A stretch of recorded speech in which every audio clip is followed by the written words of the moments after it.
I want to welcome you to today's program, and it promises to be a very beautiful one.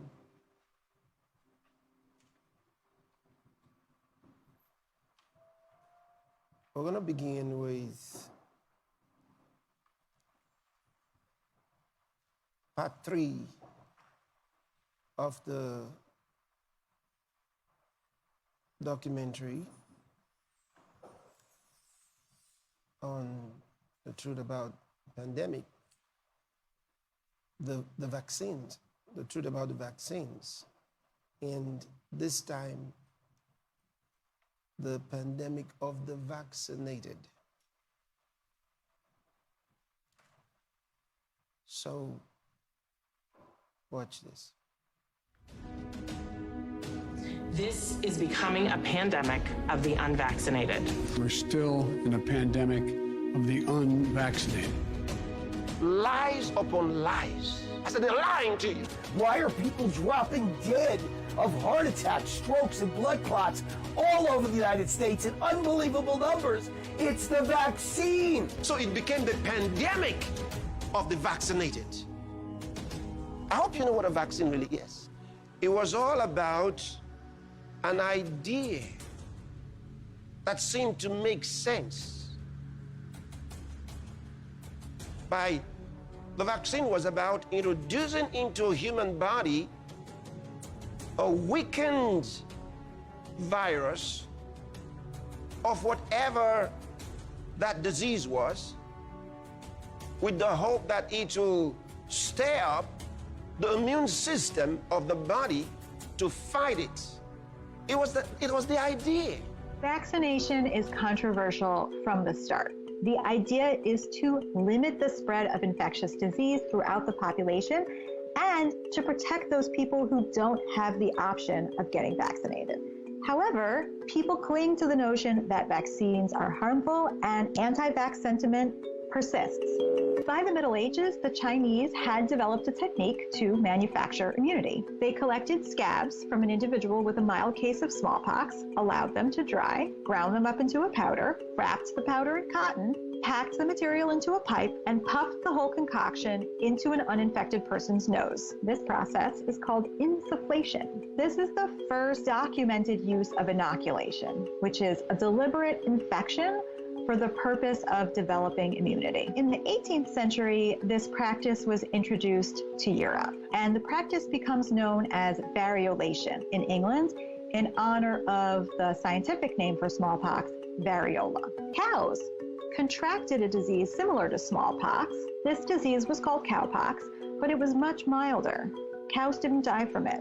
And it was also common knowledge that milkmaids who worked with cows sometimes acquired cowpox, and these milkmaids were then immune to human smallpox. In 1798, Jenner seizes the opportunity to inoculate a handful of friends and neighbors with cowpox. He again variolates them with smallpox subsequently, and he finds that not a single one of them shows any sign of having been exposed to smallpox. He coins a scientific term for cowpox. He calls it variola vaccina for the Latin word vacca, meaning cow, and his procedure he calls vaccination.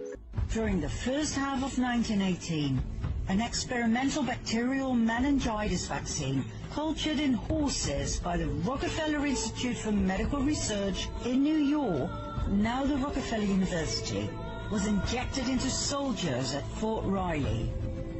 The so-called Spanish flu was a vaccine experiment gone horribly wrong. 2 million of them went overseas. They fought under poor sanitary conditions, so the bacteria spread like wildfire wherever they went. The story was then spread that these soldiers would come home with all sorts of European diseases, so the American population was vaccinated as well.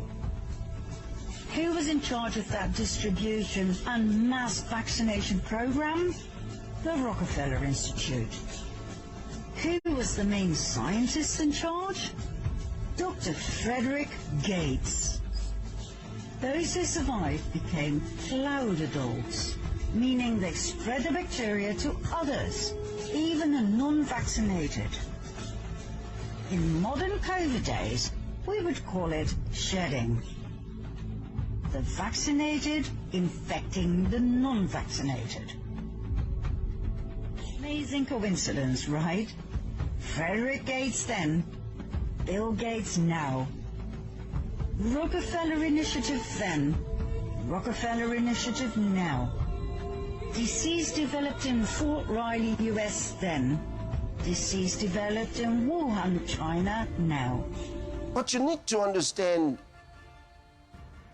very clearly what that really means. Most vaccines, and this is on record, most vaccines have been dangerous to human beings. Most have been dangerous to human beings. And I showed you reports some weeks ago how that in the last 30 years, nobody checked the quality of vaccines that they passed out to people in many nations. And people got maimed, crippled. Many had this autism. Similarly, since the COVID vaccines were rolled out, there have been ample evidence showing that these vaccines are neither an inoculation to protect the vaccinated against the COVID virus, nor a deterrent that mitigates against the spread of the virus. If you didn't have COVID, all right, and you were vaccinated, you will now have COVID. Because the principle behind vaccines is to treat a sickness or a disease by giving you what is supposed to be a weaker version of the disease. Is by using the disease. You transmit the disease into the person, hoping to stir up some kind of immunity in the body against that disease. It's a synthetic pathogen. They've literally injected the very pathogenic part of the virus into every cell of the body. When you say pathogen, that says to me it's going to make me sick. Correct. So it is made to make you sick, Rocco. Rocco, remember that 80% of the people allegedly exposed to allegedly SARS-CoV-2. So let's not get into that rabbit hole, but 80% of the people who are exposed to allegedly the virus have no symptoms at all. They're called asymptomatic carriers. 80% of the people who get this injected into them have a clinical adverse event. Now, if there was nothing like that in your body and the sickness has now been introduced into your body, you now got it. That would tell you why vaccinated people were testing positive for COVID. First test, second test, third test, they were all testing positive for COVID when they didn't have it before. The vaccine gave them COVID. Yeah, it's absolutely scientifically clear that these vaccines do not prevent acquisition of the disease. SARS-CoV-2 does not prevent transmission of the disease, does not prevent illness from the disease, and does not prevent death from the disease. And in fact, in studies, the all-cause mortality rates have been shown now to be higher in numerous studies in those who have received the vaccine than those who have not. So it does not prevent transmission. Those who have gotten the shots can acquire and transmit at equal volumes. University of Wisconsin, University of California, Vietnam, multiple studies affirming this scientifically peer-reviewed data. And mechanistically, he's basically talked about it's from IgA. Secretory IgA is the most abundant antibody in our body, and it does not get stimulated from any of these vaccines. This is a respiratory virus. Secretory IgA is in the respiratory system, and that's one of the main reasons why vaccinated people actually harboring more virus. It doesn't get you immune to anything. And that's why they say, if you've been vaccinated, keep wearing your mask. Remember, we were originally told that the vaccine had a 95% rate of preventing COVID. Now, that's all disappeared down the memory hole. You're not allowed to talk about that. But what we're being told now is, yeah, so you do get COVID if you get the vaccine. But the good news is it prevents you from being hospitalized. It prevents you from dying. It turns out that's actually not true either. The reality is that the numbers for COVID deaths, the numbers for COVID hospitalizations, the number of sick people, the transmission rate, none of it has changed as a result of these vaccines. The only thing that's changed is the bottom line for Big Pharma, making billions of dollars on their shots. The bottom line has changed for workers who were being told you can't have a job unless you take this shot. But none of the health issues surrounding COVID seem to be altered by the vaccine, and certainly not in a positive way. In spite of these glaring negative reports, the perpetrators of the COVID scam still insist that citizens of their nations get vaccinated. What a deception. If you haven't gotten vaccinated, do it now. Do it now.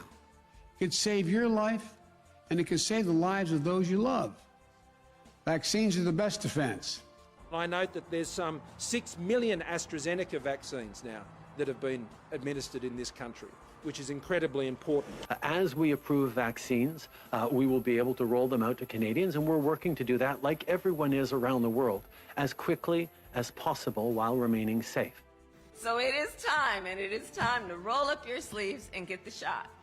But contrary to the lies purported by these perpetrators, the vaccines do not provide any protection against the COVID virus infection.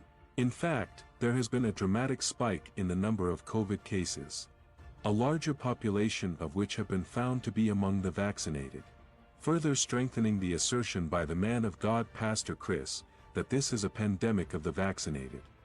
But I told you that the vaccine was going to work. Now, they themselves, because the information is overwhelming, they seek to hide it. They realize that most of those that are now in the hospitals sick are people that have been vaccinated. Vaccine failure is really the chickens coming home to roost. This is something we were warned about way in the beginning by all of the international